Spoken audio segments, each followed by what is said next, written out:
internacionales. Damián Umansky. Hola Damián, ¿cómo está? Muy buenos días. Juan Alberto, muy buenos días para todos.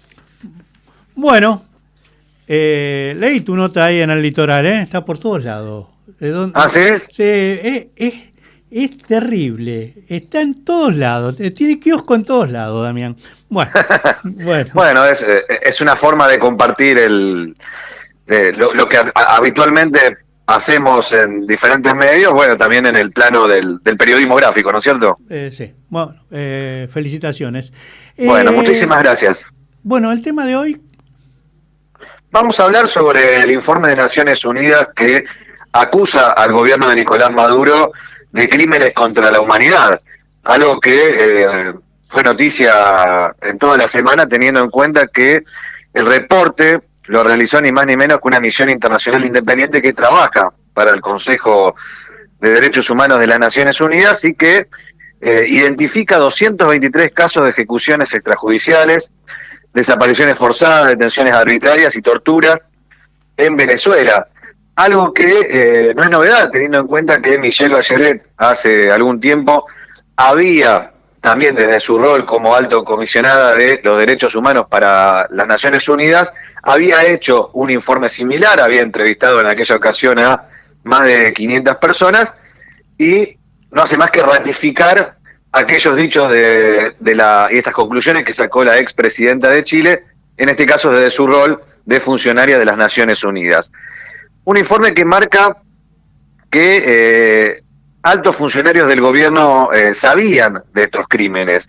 Y aquí hay un punto en el cual podemos marcar una diferencia con aquel informe, o un complemento a aquel informe, ya que hay patrones analizados que marcan que esto se ha hecho de manera sistemática, es decir, de manera coordinada y conforme a políticas de Estado, lo que se indica claramente como responsable a Nicolás Maduro, a altos funcionarios, como decíamos, de su gabinete, a lo que son los servicios de inteligencia bolivariano, y en esta oportunidad hay 45 nombres y apellidos indicados que pueden tener consecuencias legales ajustadas a lo que tiene que ver con el derecho internacional, porque recordemos que estos crímenes pueden ser, por ejemplo, juzgados por la Corte Internacional de la Haya, como por ejemplo puede ser, o con la misma categoría que puede tener un genocidio o un crimen de guerra.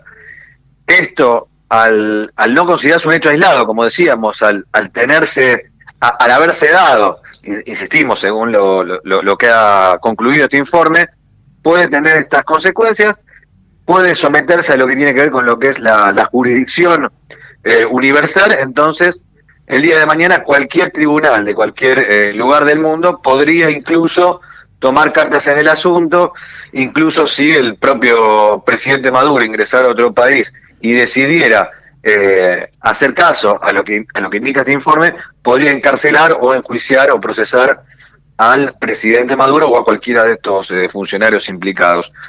Un capítulo más en esta historia de Venezuela, que desde hace muchos años la pone en el ojo de la tormenta internacional, que tuvo el rechazo, como era de esperar, del propio presidente venezolano, que dice que esto se hace orquestado por los Estados Unidos para desacreditar el régimen de Maduro, que forma parte de este conflicto diplomático que hace mucho tiempo, lógicamente, tiene como protagonista a Venezuela y a los Estados Unidos. Bueno, nosotros durante varios años en comunicación, hasta el año pasado teníamos habitualmente una salida por semana desde Caracas, con el amigo Héctor Batista, que nos iba informando, recordemos esos 100 muertos en pocos días en las marchas que hubo contra el régimen de Maduro, ¿no? O sea, las grandes manifestaciones que hubo, que ya no existen más prácticamente. Bueno, en ese momento él nos hablaba de que había esto que llaman los colectivos bolivarianos, que eran paramilitares que salían a matar indiscriminadamente a opositores. O sea, bueno, ¿quién mejor que alguien que reside en Venezuela y que puede ver esto en el día a día, despojado de cualquier ideología para dar cuenta de algo que indudablemente ya no se puede tapar más allá de cualquier cuestión ideológica, cualquier posicionamiento ideológico en el cual cualquiera se ubique. Ayer también se conocieron historias de venezolanos que, como pueden, intentan abandonar el país y quedan librados a su suerte. En el desierto peruano, una familia, se conoció ayer la historia, una familia que intentaba cruzar a ese país y quedó perdida, quedó varada en el desierto y fue encontrada de manera fortuita por gente que pasaba por la zona, que estaba haciendo deportes automovilísticos, y encontró, bueno, este escenario y por suerte pudo dar rescate a esta gente. Sin embargo, hay muchos que no corren la misma suerte, otros que obviamente no pueden salir del país, y aquellos que, como lo vemos incluso en nuestro propio país o en otras partes de la región, pueden iniciar su vida en otro lugar, con otro horizonte, con otras perspectivas ante las dificultades de vivir en un país como Venezuela, que lamentablemente no puede encontrar la paz desde hace muchísimo tiempo. Próximamente están previstas las elecciones legislativas en este país, hay una oposición dividida, la oposición no encuentra un punto en común como para poder dar una opción a los venezolanos a iniciar una historia distinta a la que propone Nicolás Maduro y que está sumiendo en una crisis desde hace tanto tiempo a gran parte del pueblo venezolano. Indudablemente hay gente en Venezuela que apoya a Maduro, Sí.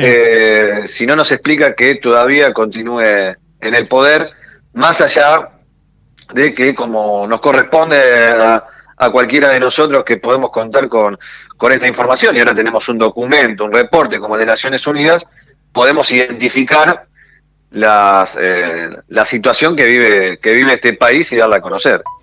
Totalmente. Bueno, hay dos temas. Yo comenté uno al comienzo del programa, que eso lo podemos charlar la semana que viene si tenés ganas. Y si Como querés, quieras. vos decidís.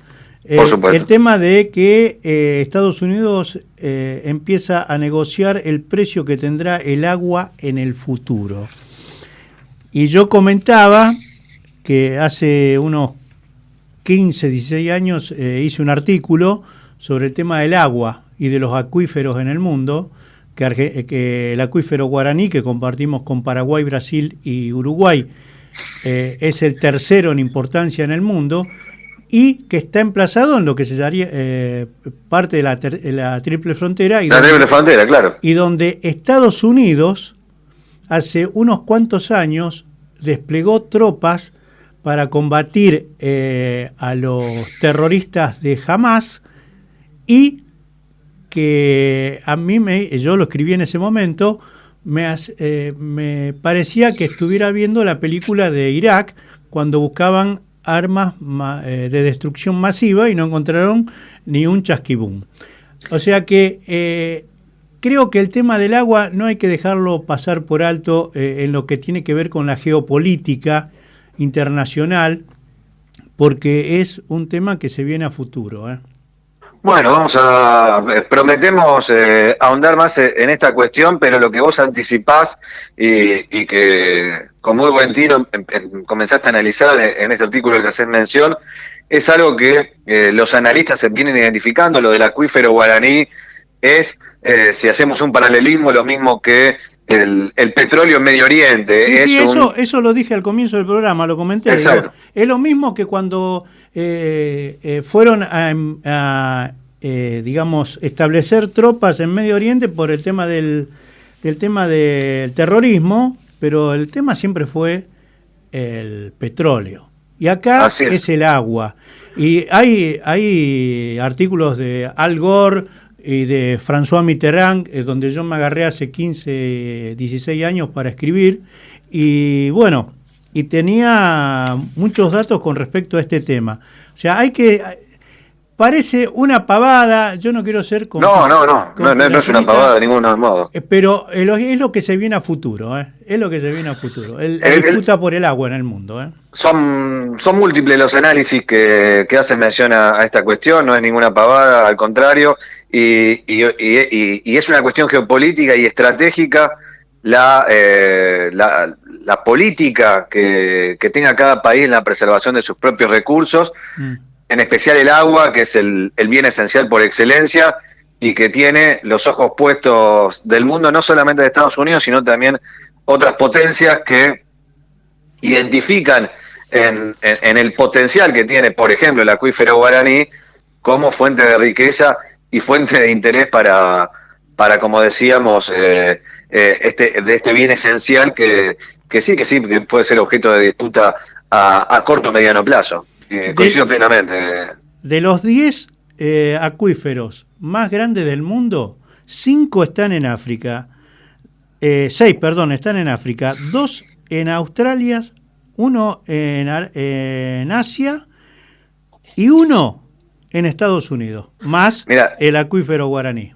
Te voy a dar un dato que lo podemos linkear con una situación que se dio esta semana. Uno de los hechos más relevantes en materia internacional que se dio esta semana tiene como protagonista al Estado de Israel y a dos monarquías del Golfo Pérsico, como los Emiratos Árabes y Bahrein, que han logrado un acuerdo de paz después de, muchos años de no poder concretarse ningún tipo de intercambio comercial, político y ni siquiera un reconocimiento mutuo a partir de las disputas históricas en la región. Esto estuvo amparado con los Estados Unidos. ¿Y por qué lo asemejo o lo asocio a lo que vos estás marcando? Porque uno de los grandes déficits que tiene el Estado de Israel tiene que ver con el acceso a agua potable y de calidad. De hecho, ha desarrollado en el mar Mediterráneo todo un proceso científico, pero muy costoso, que es desalinizar el mar Mediterráneo para poder potabilizar, hacer consumible este bien esencial. Lo que también implica la apertura y el mejoramiento de relaciones con los países árabes de la vertiente del Islam sunita que está proponiendo Israel, amparado y bajo el auspicio de los Estados Unidos, también favorece la importación de agua potable, que es algo que Israel viene haciendo de muchísimos años, por ejemplo, desde Turquía. Es decir, el mundo busca hoy, desde mi punto de vista, dos cuestiones. Por un lado, todo lo que tiene que ver con la industria del conocimiento. Habíamos dicho en ocasiones anteriores que Israel está en la vanguardia en lo que tiene que ver con la ciencia y la tecnología, y esto podría favorecer a aquellos países que mantengan intercambios comerciales y estratégicos con este país. Pero a su vez, Israel precisa de estos países, además de la posibilidad de un intercambio comercial y genuino como puede tener cualquier región, el acceso y la importación al agua potable. Y en esto es esencial el vínculo con países del mundo árabe. ¿Por qué? Fundamentalmente porque son sus vecinos y porque los costos de traslado de este bien esencial, lógicamente, es más sencillo que si se estableciese, como se está haciendo hasta ahora, desde otro país. Claro, te digo, ahí está el acuífero saudí. Exacto. Y tiene 10 veces menos tamaño que el guaraní. Claro. El guaraní, reitero, tiene... el guaraní tiene 1.200 millones de kilómetros cúbicos y el saudí tiene 160.000 kilómetros cúbicos, o sea, 8 veces menos, pero bueno, no importa. El tema es que el agua es el petróleo del futuro, digamos. Totalmente, y aquí le podemos dar más desarrollo en los próximos programas. Es fundamental las estrategias regionales, porque si Paraguay juega un partido, Brasil juega otro partido y la Argentina otro, va a ser mucho más fácil para Estados Unidos imponerse en la región. Distinto es si el Mercosur o alguna estrategia común se planta a la hora de preservar este bien esencial que es el agua y defender este recurso natural al cual vos hacías referencia, desde el potencial que tiene y desde la importancia que tiene en términos estratégicos para toda esta zona. Claro, y además una cosa, arriba del acuífero está la estancia de Mr. Tompkins, Es increíble, pero bueno, y que el tipo alambró un camino. Bueno, Damián, nos reencontramos el próximo sábado. Abrazo Bueno, grande. un gusto este reencuentro y hasta la semana próxima.